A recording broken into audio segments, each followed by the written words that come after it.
Okay, we're going live.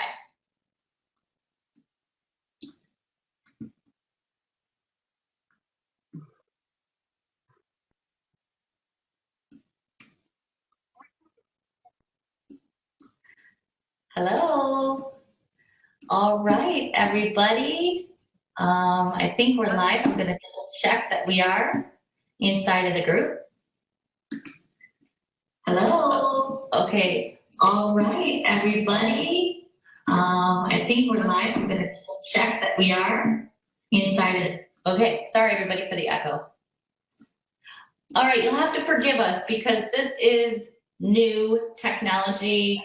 We're doing an interview from 2 different locations inside of Facebook Live.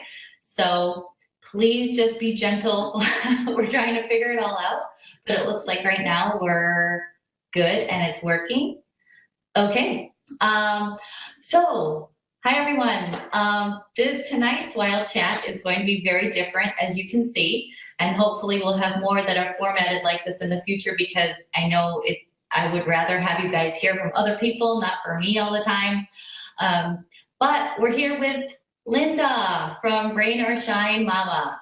And Linda is an inspiration. You, Linda, are an inspiration to me. You were thank you. Your strong voice within the nature community. I started reading you and it was just so inspiring. And if you all don't know, I'm sure you all do, but Linda writes the blog, Rain or Shine Mama, and she's had numerous articles with the Children in Nature Network, and very exciting news. I hope I'm not ruining the surprise. I should just let you tell them, but you have a book coming out. And when are you able to say when the book is coming out? The book is coming out in October of next year. That is the current plan, as far as I know. So, well, congratulations. And I saw that you had posted the title. Are you telling people the title? Is it okay to reveal this? Is it a little bit on the? Yes. I have been told it's okay to reveal it, although nothing is completely etched in stone in the publishing industry this far out. But the working title is There's No Such Thing as Bad Weather, Only Bad Clothes. And that kind of sums up my parenting philosophy and the topic of the book as well. Wonderful. Well, that's like the most awesome title because that's what I know so many people in the group are all about. And I try to be about that as much as possible. So I'm so excited for that. We'll talk a little bit more about the book and how you guys all can kind of stay in the know of when it's coming out and things like that. So yes, just first, Linda, thank you. Thank you so much for being here, being the first guest ever in Wildschooling. And yes, I wanted to give everybody a little bit of context. Linda, you grew up in Sweden, and I wasn't exactly sure when you came to the United States. How old were you? I was actually born and raised in Sweden, so I moved over here in 2003, so I'm going on 13 years now. I met my husband in Australia, of all places, and he's from rural Indiana, and that's how I ended up here. Oh my gosh. Yes. Vacation or something there? We were actually studying down there. We were exchange students in college down there, and then after we finished our degrees, I moved over here. We lived in Montana for a couple of years, and then moved to Indiana, where he has his family. So my home state. So yes, I'm especially for Indiana. Wonderful. Well, so I wanted to just make sure everybody knew that was a little bit of the backstory, and we'll get into it a little bit more. But I was thinking that you must find it interesting, all this just like an explosion of books around, just the Danish culture and just the Norwegian, there's at least 8 books, articles, everything written about, the culture there. And it seems fairly recent. I was looking at it. I know some of them were back in 2014, but it really got big last year. And so I don't know if that came as a surprise to you, but I was looking at some of the books, The Danish Way of Parenting, The Year of Living Danishly, the little book of, I was saying it wrong, of course. I was saying Haiti, but I think it's pronounced Huga. Hygge. Hygge. Yeah. Okay, so just like as a little sliver, and then all this about the education system there, and of course, forest school is having, the roots of forest school as having developed there. So it just seems like just explosion recently. Yeah, Scandinavia is really hot right now. Why this is happening just in the past couple of years, I don't know. But there's been, I mean, we've already got IKEA over here. Scandinavian design has been popular for some time, and then it became the Nordic cuisine, and now early childhood education, which is the part that I'm the most excited about. I love particle board furniture from IKEA, as much as the next person, but I'm definitely a lot more excited about the whole forest school movement coming over here too. And I've seen a huge shift since I first came to the States 13 years ago. Back then, at least in Indiana, and I think in most places, forest schools were pretty much unheard of. Oh, right. Today, I have people in our town asking me about them now, and this is not an area that is known to be outdoorsy and so forth. So this book is definitely spreading, and I think that's what makes my book well timed as well. I think the timing is going to be perfect for it when it comes out next year. So definitely an exciting development here. Yeah, it's nice. I remember the first time, I don't know what happened. It was just like in the air. I just kept hearing forest school from all these different sides. And one of them was definitely early on your blog. And that felt so new and really cutting edge. And now I just hear it. And I know it's because I'm in that universe now more, but I hear it constantly. Yeah, it just must be interesting that it has its roots there, and then how does that get translated here? But in terms of your book, so you went to Sweden, you went home for 6 months recently, and I believe it was past summer. And so did you have a focus or intention while you were going there that was connected to the book, or did you kind of do that later? Yes, there were a few reasons why I decided to go back to Sweden for an extended period of time. I had lived in the States for quite a few years when I became a mom, 5 years. And I felt like I was pretty assimilated. I'd become a citizen and gone through all of that. And then I had my first daughter, and all of a sudden I realized how different I was and how different my way of looking at parenting was. And part of it was, we live in rural Indiana, and like I said before, it's more of an indoor culture here, especially during the colder months. And my daughters were both born in the winter, so I felt kind of lost in the beginning, to be honest with you. I would take my daughters out, I'd take my daughter out for walks in the winter, and I would just not see anybody, like no other moms would be out. And then once she got old enough to go to a babysitter, I noticed that there was no real expectation of outdoor play there either, and it just kept on going like that. As she entered the preschool system, it was kind of the same thing there. There was no real there was outdoor play, but it just didn't seem to be a thing. Whereas where I grew up, people kind of have this shared idea that children and nature belong together. I wanted to give my daughters kind of the childhood that I had, and I found it challenging to do. And part of me just wanted to go back to see if, in fact, is childhood still like that over there in Scandinavia? Because it's been 25 to 30 years since I was a child over there. And right. You don't know. I wanted to see what had changed. Mm-hmm. Yeah, you're like, is it nostalgia, or is it, how do you remember it? I can see how you would want to go touch base. Right.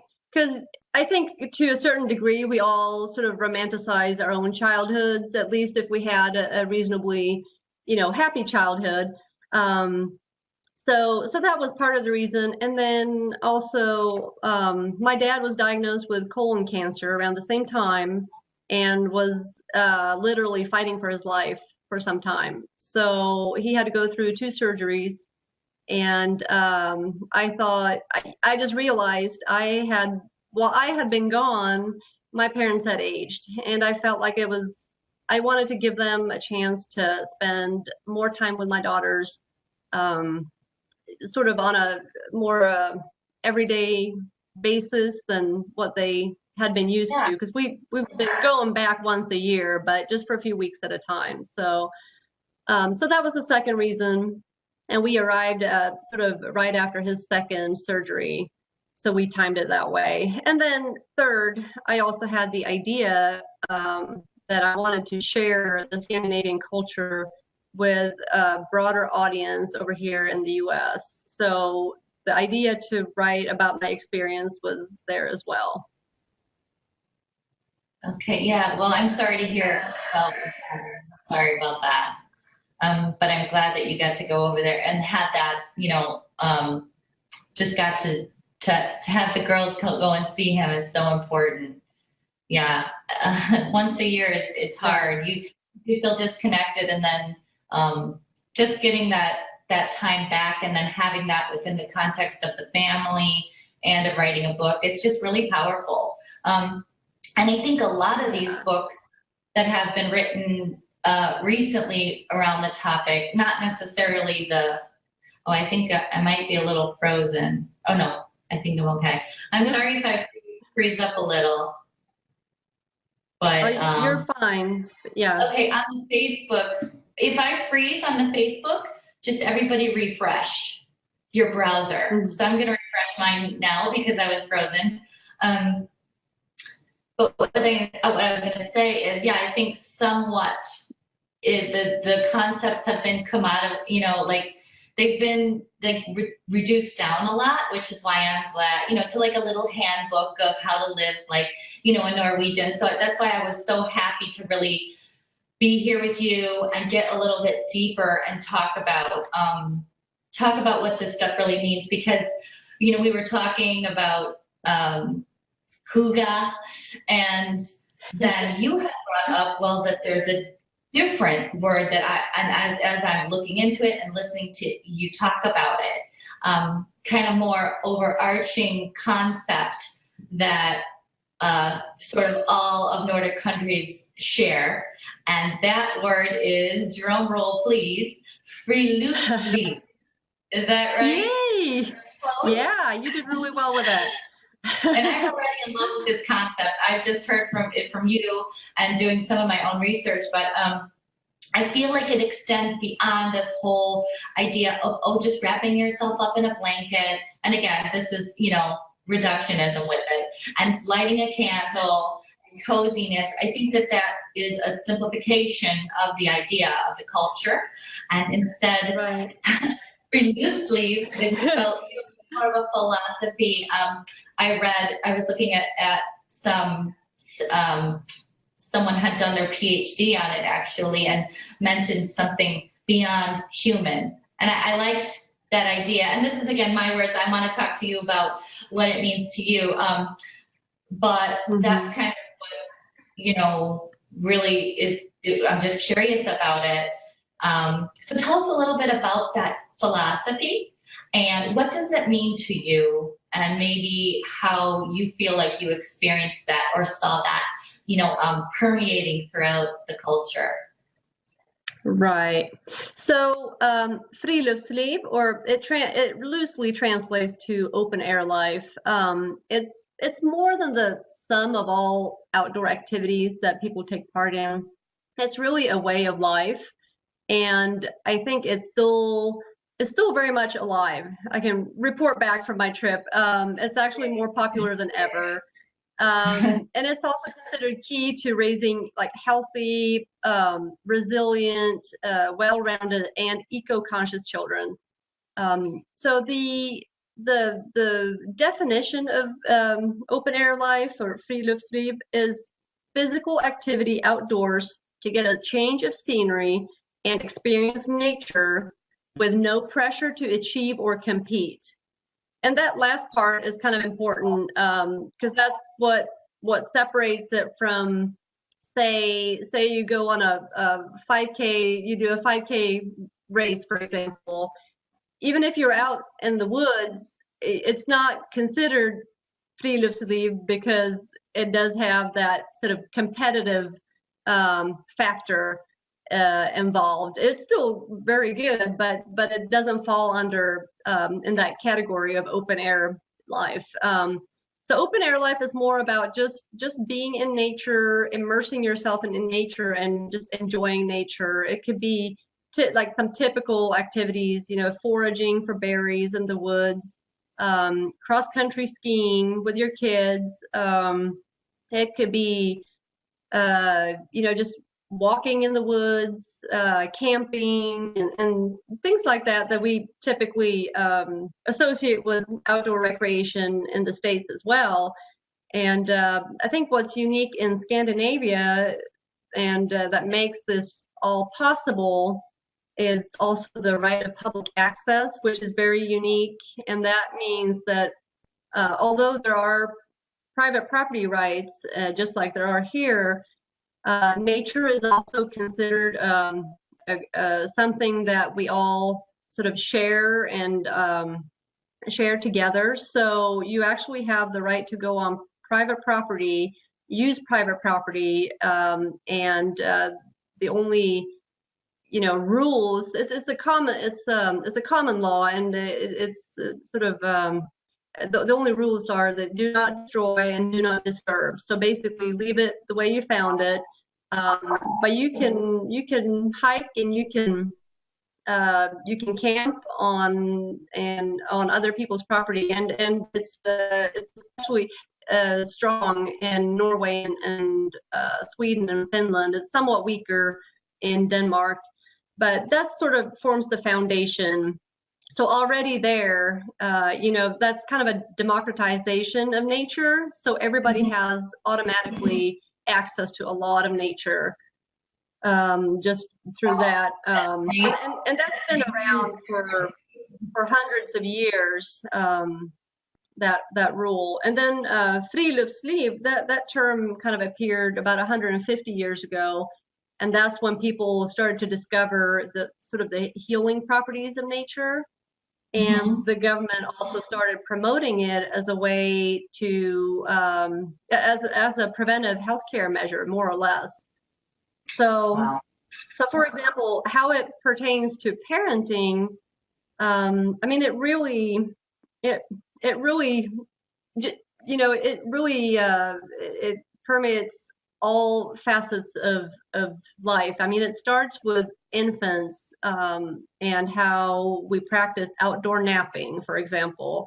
So already, within the first week or two that a baby is born, typically you take them outside in the stroller and they fall asleep, and we let them nap outside because fresh air is considered, healthy, and because want to get them out of the house. And they just, a lot of parents can testify to the fact that they do sleep longer and deeper outside, and also they get out of all the germs and that tend to that there are these all these germs inside, and that, especially at daycares and other places where a lot of kids gather. So, so it starts with that. And as you may know too, of course, Scandinavia has very generous rules for parental leave. So you have 18 months of the baby's, the first 18 months of the baby's life, one of the parents typically tends to the baby. And then at the end of the parental leave, you typically take them to a daycare center and preschool. It's a little different in Scandinavia. It's called educare. It's so it's basically you can have them part-time or full-time at these preschools, but they're entirely play-based. They are they are a daycare, but they are also intended to be a high-quality early childhood education. And that's, of course, where that's where the forest schools come into the picture. But even at traditional schools, traditional preschools, the right to outdoor play is actually spelled out in the national curriculum for the preschool system in Sweden. So yeah, what was that? Somebody actually sent me that handbook. Oh, yeah. And I just was amazed just reading it. Yeah, it's completely spelled out. I mean, there's a definition, because I think people get hung up on, the term is relatively new here. I mean, it's starting to kind of pick up traction, and not a lot of people, it's hard because I think a lot of people have a different definitions of what play-based means. So even it's nice that I can, that would help having it defined at that level, for kids at that age. Right. Everybody else carry that definition and that philosophy through. So that's really powerful. Right. So even at preschool, and my daughter went to a traditional preschool. She did, because there was no forest school while we were near where we lived when we were over there in Sweden. But even at the traditional preschools, the kids are outside typically several hours every day, even in the winter. So that's really that's just really commonplace. And even when they continue on to grade school, which they do typically at age 6, but just for a half day, 20% of the school day is outdoor recess, and it's recess outside, rain or shine. And there's also some other ways that they incorporate outdoor learning and take classes outside. And they also have special days when they focus on, like cross-country skiing or ice skating and things like that. So it's very integrated in the regular public school system. And that really is key, because that's how you get the big population base kind of raised according to that model. And another part of this that we haven't talked much about is the environmental education, which also actually starts at preschool. The kids actually learn how to compost and how to save energy and things like that. Like all of that starts already at the preschool level. Right, that key, that integration, not even seeing it as, I think we tend to call it, here, environmental education. And it's kind of, that's where it starts to go off the rails a little bit, because it's just education, it's integrated education, and that's hard to start to get that isolating of the subject matter and things like that. So that's amazing to hear it so normalized, like within the entire expanse of the education.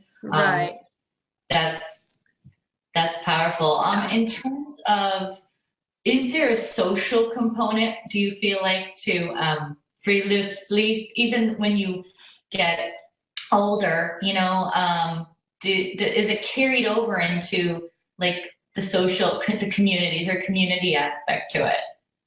Yes, absolutely. And that was the aspect that I forgot to mention, is that it's friluftsliv is something that families enjoy as well. Absolutely. It's something a lot of people do during their vacations, and typically, it could be that you ski together as a family, or just yeah, you also get together. There are a lot of community events that focus on just getting out in nature and taking walks together as a, you just get some other families together. I think in the US you would call it, here it's more organized, like in Like a family meetup? nature clubs and things like that. In Scandinavia, it's just kind of it's just part of the culture. It's part of how we hang out, I guess. Right. Yeah, Yep. a lot of we celebrate a lot of the seasonal shifts with different events as well, and typically they involve, bonfires, and you're just outdoors dancing, and they all take place outside. You eat together outside, and so there's a lot that revolves around it, for sure. Yeah, that's kind of what I'm really getting a feel for, how it just seems to be on every level integrated. And I know I said just like normalized into the culture. It reminds me a little bit of I don't know if you've heard of Katie Bowman, but she's has this whole thing about move your DNA. Well, she's all about getting up and moving, and trying to normalize movement. I know this is a little bit off topic, but I think there's some correlation here. Is like, when you're going to hang out, when she just gives you kind of steps you can take for making it totally normal to just be moving.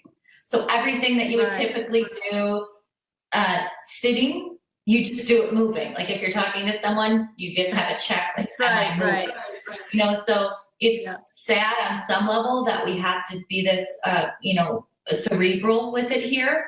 But I almost think it is, we are at that point. So that being said, because we don't have here, I mean, I think I can confidently say that we do not have a philosophy, a nature-based outdoor culture where that is totally immersed at every level from birth. We just don't.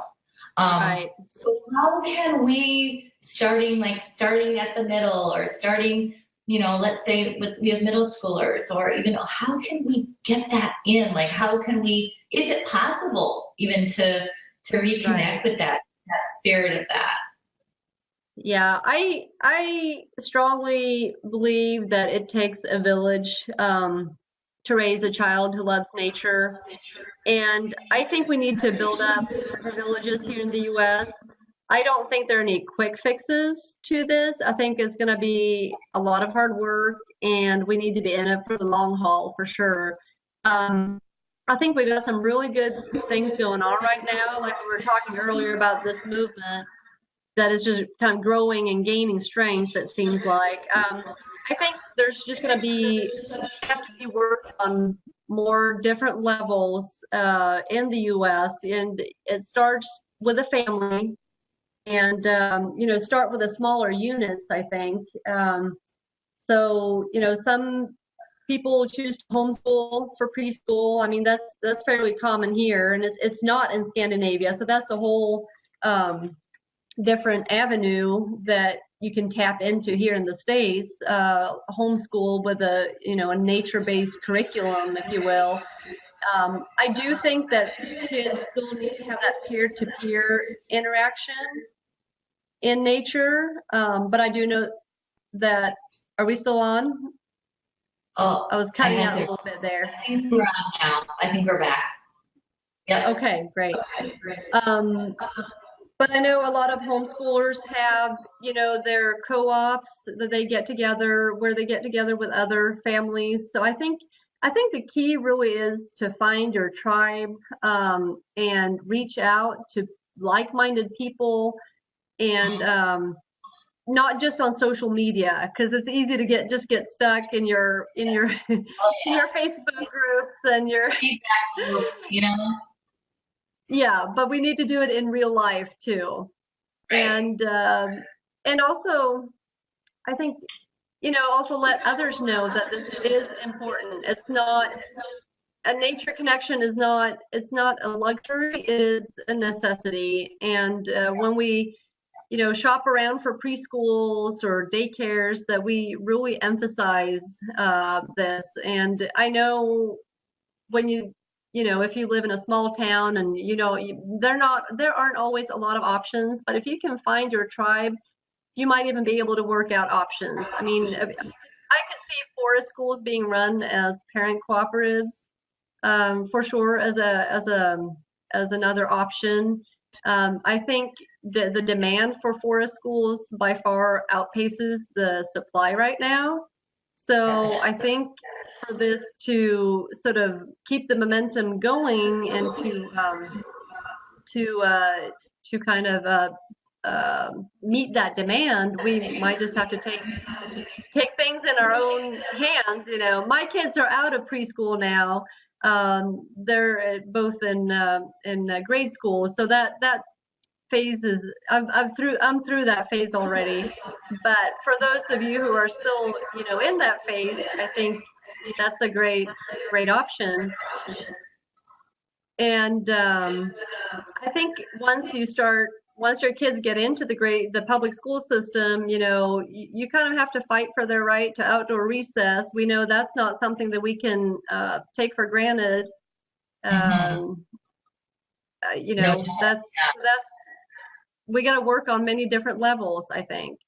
Also, another thing that we need to do, I think, is to get to know our neighbors again, because that social trust, we need to build that social trust as well, to give our older kids, the freedom to play outside in the neighborhood like we do. Because I'm hearing from a lot of older Americans that they really, they remember their childhood and having a lot of time to play unsupervised outside, and they kind of mourn the fact that their own kids, for one reason, for various reasons, just do not have that same freedom. So I think we can get it back. There's the Free Range Kids movement that is working on that.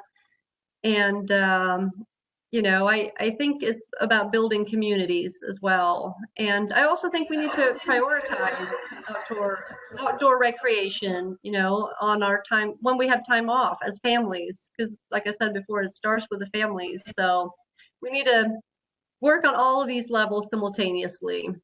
And although we can look at Scandinavia for inspiration, I think we need to realize that the U.S. is never going to be Scandinavia, because it's just a completely different political system, and it's just so vast that you have so many different cultures going on within one country.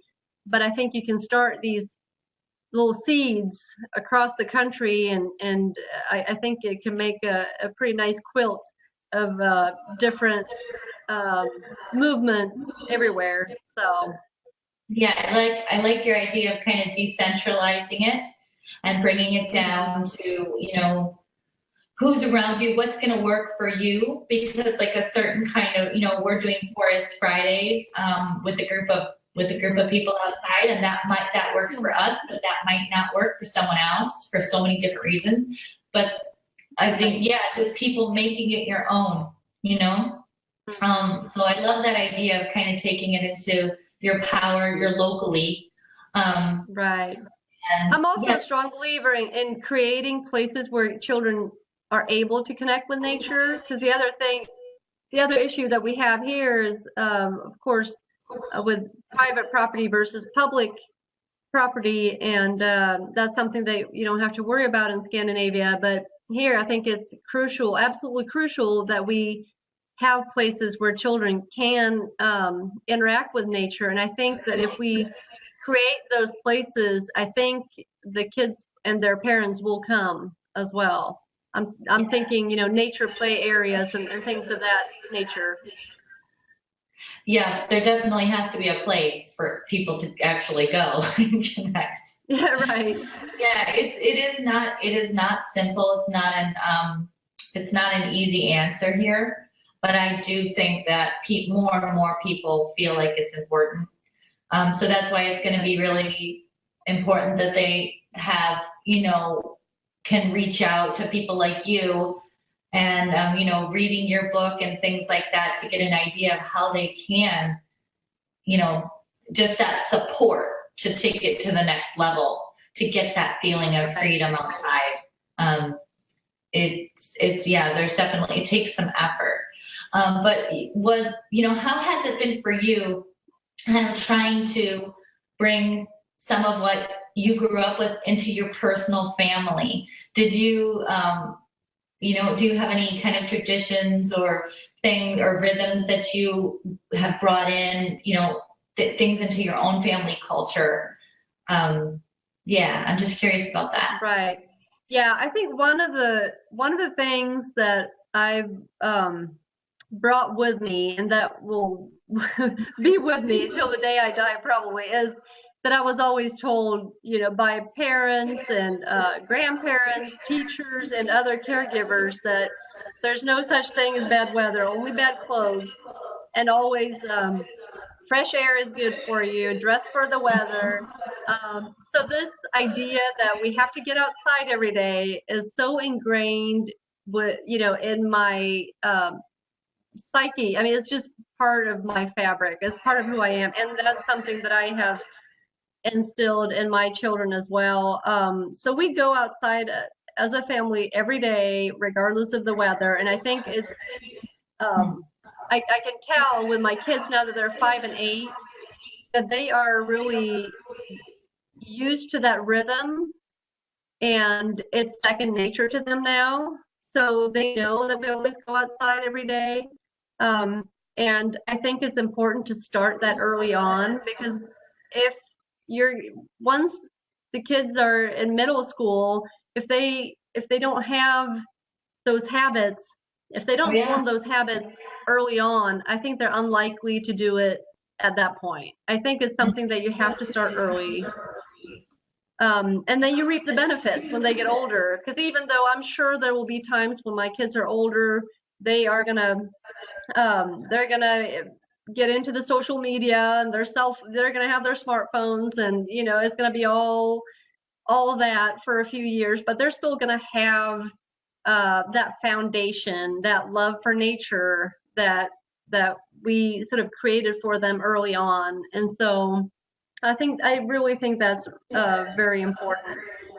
And then for them, of course, they've grown up in Indiana where summers are always hot, the sky is often blue, and they are never quite going to understand the urge that I have to get outside every time the sun shines, because I grew up in Scandinavia where the weather can be quite gloomy and cold, and especially during the dark months. So they are never going to have quite that urge, but I think I still I feel like they're going to be, they're always going to cherish their outdoor time and their friluftsliv. I think that nature is going to be a place that they will come back to as they just tackle, the pressures of everyday life, and that's where I seek my strength too, and I hope that it will be the same for them. Yeah, that's wonderful. I love that idea of just creating that culture of going outside regardless and making it that habit. It's not easy. I've had to really fight. I had to fight, with them.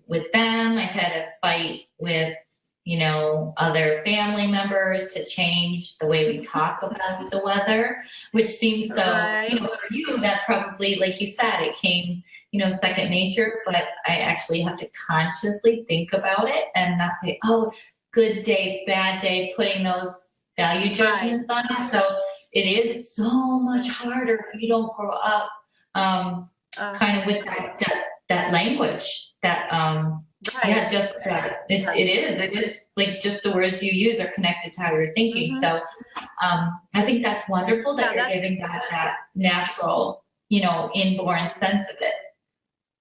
And and everybody, that is, that's something words are everybody very can do. powerful. Yeah, words are very powerful. Like you said, you know, if it's raining outside, rather than be like, oh, you know, weather's bad, like see the positive things in it. Oh, it's like, let's go outside and jump in some puddles, or let's see what the creek is doing now that it's raining. Right. So you just gotta sort of put a positive twist on it. And I also think it's important to have places in nature that you come back to repeatedly. That is something that I've tried to do for my kids. We are fortunate that we have woods in our backyard, so we have been able to create spaces for them in the woods where that we go to. We have a little place with a fire pit and logs to balance on, and I think it's important for kids to have it, even if it's not your own, even if you don't have, you know, woods in your backyard, even if it's a public park that you go to, but just for them to feel familiar with places in nature. And that's especially true for the little kids. As they get older, they get more adventurous. They want to see different things. They get bored with going to the same places, you know, all the time. But especially for the youngest kids, that's really important. Oh, And we also try to do a lot of things outside that we would normally do inside. Like we read outside, we eat outside. We just try to make outside the default, you know, as far as, you know, as long as it's possible. yeah, trying to lessen that delineation between the out and the in, you know, kind of Right. that's like it's an artificial, it's like a cognitive boundary.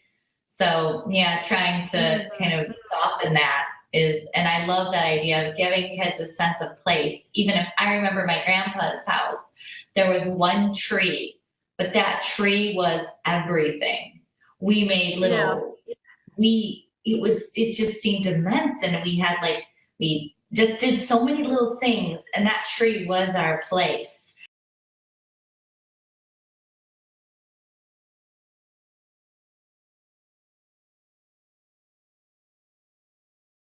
So it like gained an identity for us. You Right. know, it became part of like a Yeah. real story as opposed to going from mountain Hmm. to mountain, which is wonderful too, because you know that's like the zone of proximal development. That's like maybe the next thing as they get older. But Right. yeah, I Yes. love that idea. I want to keep remembering. I want to keep that in my mind. You know. Right. Yeah, and Um, encourage them to name things. We always had names like the big rock and yeah, yeah, and the yeah. I'm old actually oak at my tree parents' and house. It's super kind of all coming back to me now because I'm at my parents' house right now where I grew up in Indiana, and we I named the tree out front. This is probably my parents are selling their house, so this is the last time I'm going to go around and say goodbye to all these trees that I named. You know, Hercules oh, and you know. So I'm just super aware of like what you're saying is so important because even after all these years, I still have that, hmm, you know, connection to these specific, and I mean, they're just trees. I mean, they're special because they're special to me, but there's not a lot of grandeur, you know, and not necessarily. So, anyways, I love it. I love everything you're doing right now. And I wanted to kind of check in with everybody and see if anybody had any questions. Um, let's see. Yannick asked, how do you motivate smaller kids to move in all those heavy clothes? It seems like my kids lose their vigor once the layers come on. right. Um, with smaller kids, it is a little more difficult because they typically don't move around as much as the older kids do, so they tend to get colder more easily. I always, not always, but I often, when my kids were younger, we often brought hot chocolate to stay warm.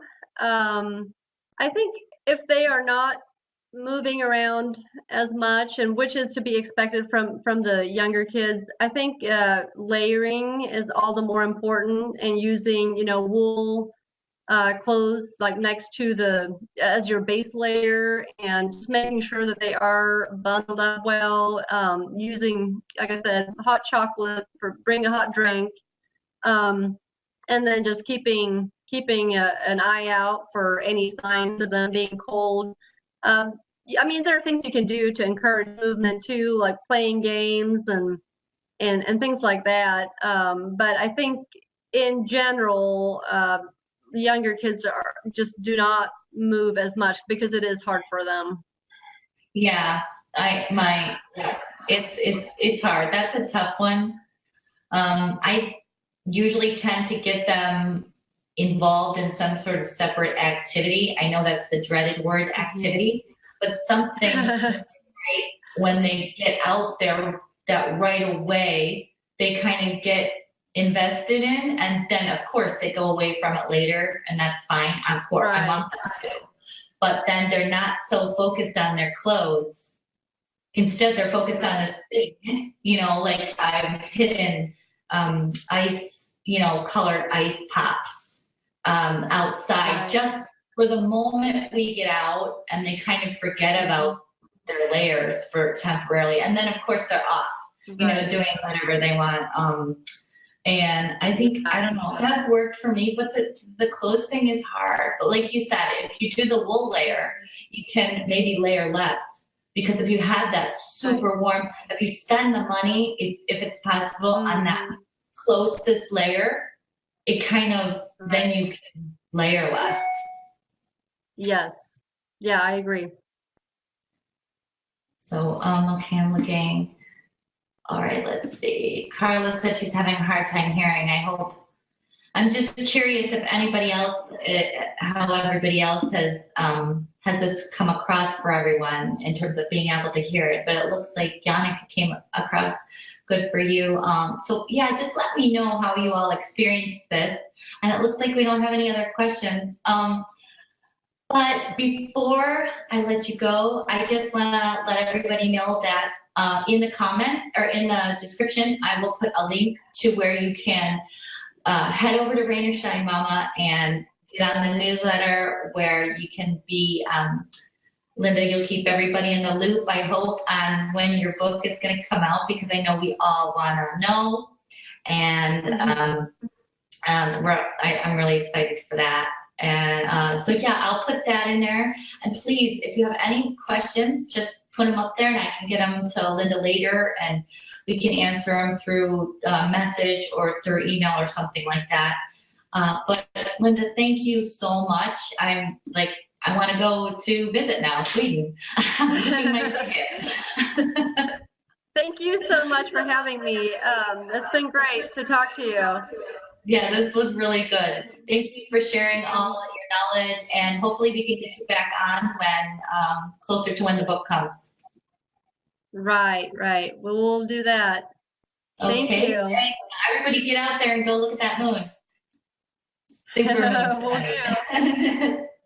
All right, Linda, thanks so much. I'll talk to you soon. Okay, bye. Bye.